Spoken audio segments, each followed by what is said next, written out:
বাংলাদেশ নিয়ে এখনো ষড়যন্ত্র চলছে এমন মন্তব্য করে জাতীয় নাগরিক পার্টির দক্ষিণাঞ্চলের মুখ্য সংগঠক হাসনাত আব্দুল্লাহ বলেছেন, গত ১.৫ দশক ধরে দেশে ইসলামিক পড়াশোনার ওপর নজরদারি রাখা হয়েছিল। এই ঈদে জামা জুতো অ্যাক্সেসরিজের ডিসকাউন্ট। মাদ্রাসাগুলোকে দ্বিতীয় গ্রেডের শিক্ষা প্রতিষ্ঠান হিসেবে রাখা হয়েছে। আলেম ওলামাদের সবসময় বঞ্চিত করে রাখা হয়েছে। তারা বিভিন্ন রাজনৈতিক প্রতিহিংসার শিকার হয়ে জেলে গেছেন। আমরা এ থেকে মুক্ত হয়েছি। আলেম ওলামারা বাক স্বাধীনতা পেয়েছেন।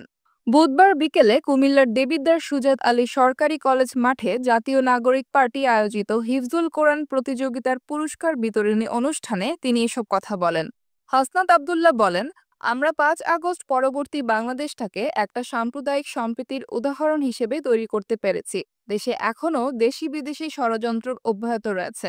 এরপরও আমরা যারা ধর্মপ্রাণ মুসলিম, আমরা ধৈর্যের পরিচয় দিয়েছি।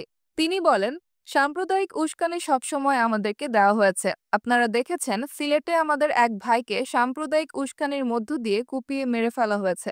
ভবিষ্যতের জন্য আপনাদের সবাইকে সতর্ক করে দিচ্ছি, বিভিন্নভাবে আপনাদের ব্যবহার করা হতে পারে।